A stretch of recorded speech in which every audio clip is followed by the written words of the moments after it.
Trump rompe el pacto nuclear con Irán y restablece las sanciones. El presidente de Estados Unidos fractura a Occidente y abre una era de inestabilidad en la región más explosiva del planeta. Donald Trump ha vuelto a dar la espalda al mundo. En el paso más controvertido de su mandato, el presidente de Estados Unidos rompió este martes el acuerdo nuclear con Irán y restableció al máximo nivel y de forma inmediata las sanciones contra el régimen. De poco sirvió la presión combinada de Francia, Alemania y Reino Unido. Tampoco le frenó el riesgo de que Oriente Próximo caiga por la pendiente nuclear. Abanderado del aislacionismo, Trump decidió fracturar a Occidente y abrir una era de inestabilidad en la región más explosiva del planeta. Mi mensaje es claro. Estados Unidos no lanza amenazas vacías, afirmó. Trump vuelve a su origen. El punto de partida que nunca ha abandonado. Alimentar el voto radical y destruir el legado de Obama. Ese es el algoritmo que define sus movimientos. No es azar ni imprevisibilidad. Se trata de cumplir la doctrina del América primero, mucho antes que mantener la sintonía internacional. Ocurrió con la salida del Pacto contra el Cambio Climático, el Acuerdo Transpacífico, el deshielo con Cuba, el veto a los musulmanes, los Dreamers y ahora ha sucedido con Irán. El acuerdo descansaba en una gigantesca ficción, que un régimen asesino deseaba solo un programa nuclear pacífico. Si no hacíamos nada, el mayor patrocinador mundial del terrorismo iba a obtener en poco tiempo la más peligrosa de las armas, se justificó Trump. La sacudida es planetaria. El acuerdo, alcanzado el 14 de julio de 2015 en Viena, se forjó tras 2 años de negociación. Su objetivo inmediato era desactivar durante al menos un decenio el acceso iraní a la bomba atómica, a cambio de levantar las sanciones económicas que asfixiaban al régimen.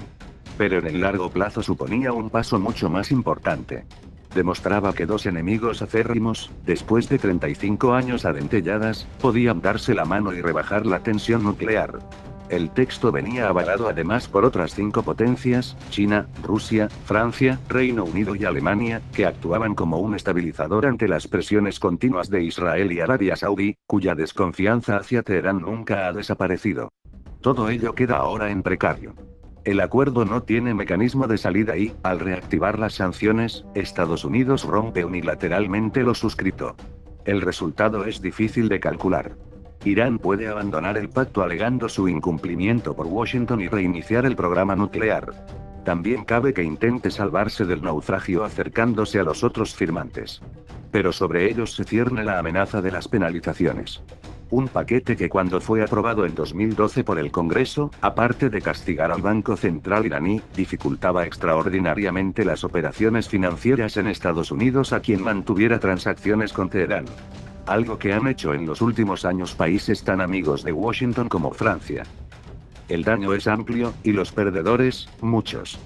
Posiblemente el único ganador sea, de momento, Israel. El primer ministro Benjamin Netanyahu siempre ha visto la pretendida paz nuclear como una ficción. No le ha servido que Irán cumpla escrupulosamente con los términos del acuerdo. Ni que se haya bloqueado el enriquecimiento de uranio y plutonio, cerrado instalaciones y sacado del territorio iraní la mayor parte del combustible. Para Netanyahu, el texto no pone punto final al programa atómico, sino que lo posterga en busca de una recuperación económica que permita reemprenderlo con más fuerza. Trump, ya como candidato, hizo suyo este argumento. En campaña definió el pacto como el peor del mundo y siempre que tuvo ocasión lo zarandeó en público.